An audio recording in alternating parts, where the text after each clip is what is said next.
Hey, it's Linda here. And if you have tried and tried and tried to overcome a bad habit, get motivated to do something, maybe overcome some negative attitude, toxic thinking, anger, resentment, you've got a mental illness, and maybe limiting beliefs, I've got the solution, and I want you to know it's all in your head. Now, we might not like to hear that, but hear me out. Listen, our brains start to develop 2 to 3 weeks after conception. Our five senses, hearing, smell, taste, all those things start to develop at about 8 weeks, which is when we begin developing the neural pathways in our brain. Everything that shapes us is in these neural pathways.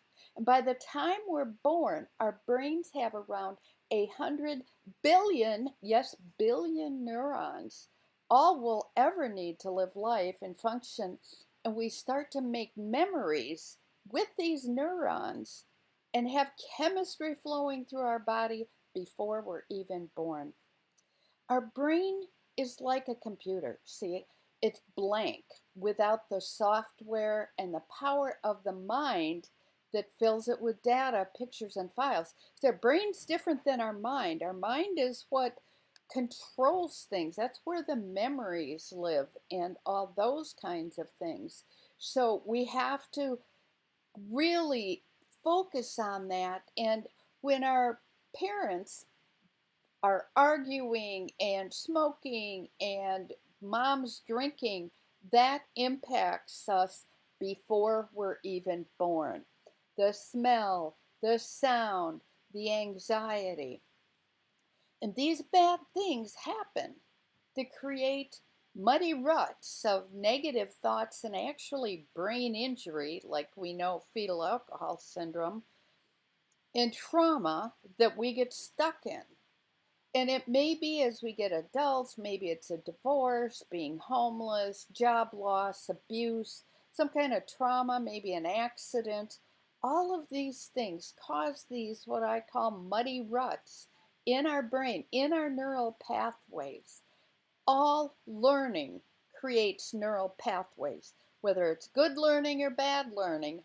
All learning, everything that happens to us, creates neural pathways. So every experience that we have are these roadmaps of information and pictures and thoughts and feelings that run through the chemical driven neural pathways of our brains. It's the software that we download, seriously, the software in our brains. And as we learn new things, our brain grows with information on the hard drive of this computer in our brain. But we control much of what we put and leave in there, just like a computer. And if we click on the wrong link, bad things can get downloaded and destroy the whole hard drive. We know this.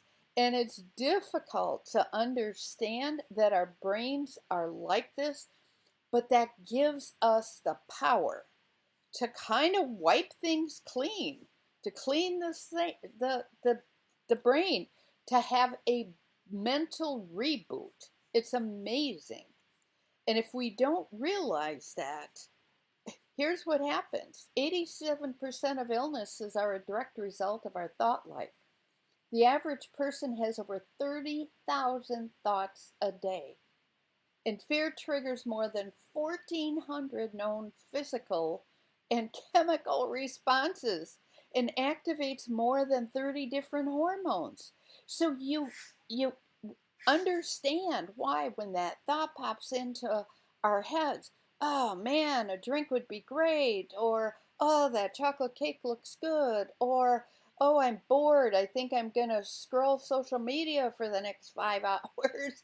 We don't even think this, but our bodies become an automatic response to what we've learned, and the solutions to the uncomfortableness we may have with something that kicks off one of these chemicals. So what is it?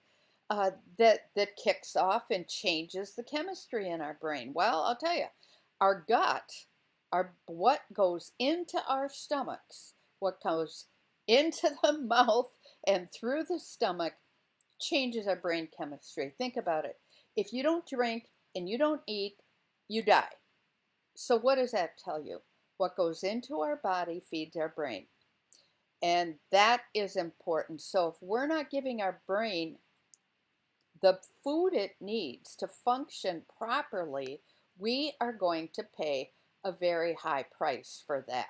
So we've got to really work on what goes in, because our diet, the studies show, more studies, lots of studies going on, it decreases depression by 30% and improves thinking function by 40% if we're eating the right brain foods. Of course, we've heard what those are, broccoli and avocados and green foods and salmon and nuts and grains.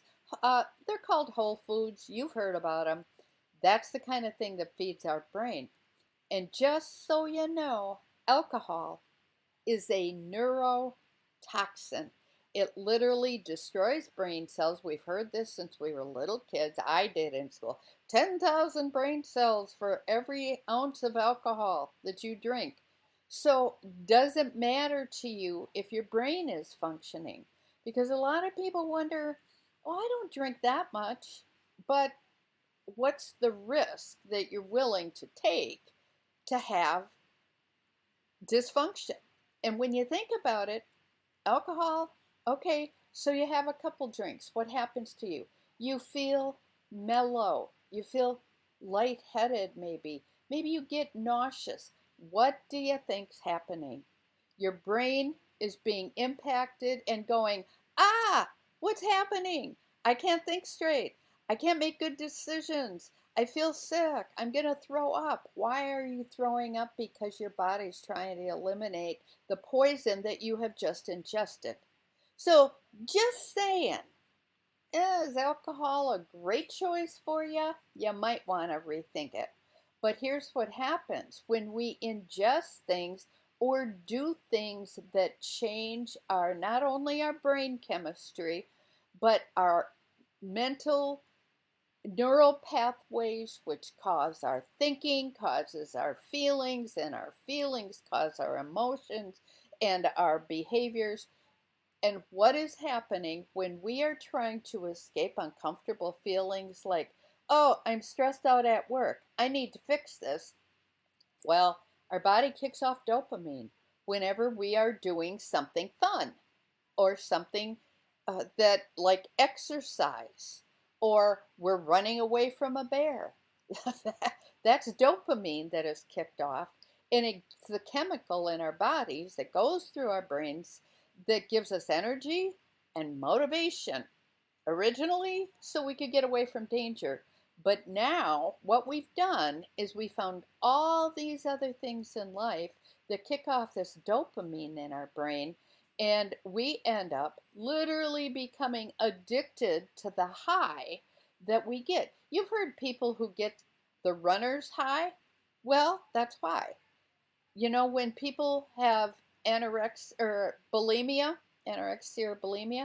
they literally get a high from either not eating or throwing up. That throwing up, your body is going, oh my gosh, something's wrong, so it kicks off adrenaline. So people can literally get addicted to vomiting or doing a lot of other things, drinking, drugs, social media, pornography, shopping, eating.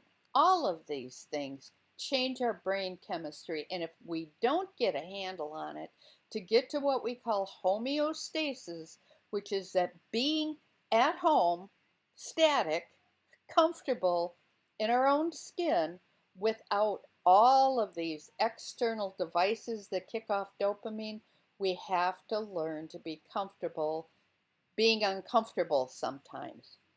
But this dopamine, whoa, it feels good. And we don't want to not feel good, so we keep pressing on to get to that feeling so we don't have to be uncomfortable. And that's not the best solution for us. It is definitely not the best solution. And the negativity that this brings physically, mentally, is just devastating. These muddy ruts really can kill us, literally kill us, if we keep on with this negative, toxic thinking and behavior. But the good news, our brains are neuroplastic and they can change. And we can choose the path and even create a new one. Do we want to go down a positive road with good thoughts where we are thinking good, feeling good, choosing good? Or do we want to stay stuck in the muddy rut? That is what our choices are. How do we do it? We do it through mindfulness. We have to manage every thought that pops into our head, because every thought we think creates a new neural pathway, or we get stuck in the muddy rut. What do I mean by muddy rut? Well, if you have always done the same thing, you're going to get sucked in.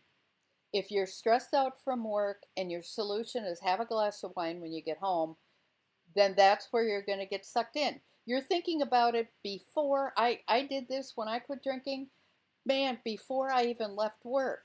Then it became before I even went to work. I was thinking about, what am I going to do when I get home from work if I can't have a glass of wine? It was stressful. But that was because I had a mindset of that routine, doing the same thing, expecting different results. So you have to create a new neural pathway. You got to write a new script. Man, it's going to be great to go home and exercise or make a healthy meal or have that spritzer with my cranberry juice and my sparkling water in a tumbler of ice. Hey, that's going to be great. It's not alcohol, but it's that routine sometimes that we miss. We have to focus on the success that we've done. Hey, I haven't done perfect, but at least I've done something today. Progress, not perfection. We have to limit the expectations of ourselves and other people, because expectations are premeditated resentments. So if we are not following, if we're getting hung up in the expectations, we're going to be screwed. And we have to choose to forgive. It's up to us. We can train our brain. We can reprogram things. We can choose to get out of the muddy rut of our past. We can do things different. And it's really not that hard once you understand that you've been given control. When you see the amazing things people have accomplished in life, you can too. You are no different. Their brains aren't any bigger or different. They have just used them differently than you and I have used ours, because we got stuck in the muddy rut of addiction and negative thinking and depression and anxiety. We can do things different. Are you ready to do them? I want to help you.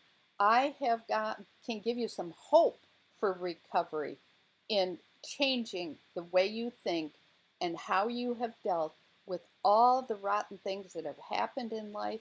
You can be free. You can forgive. You can change. Go to purposedrivenrecoveryacademy.com. I'll meet you there.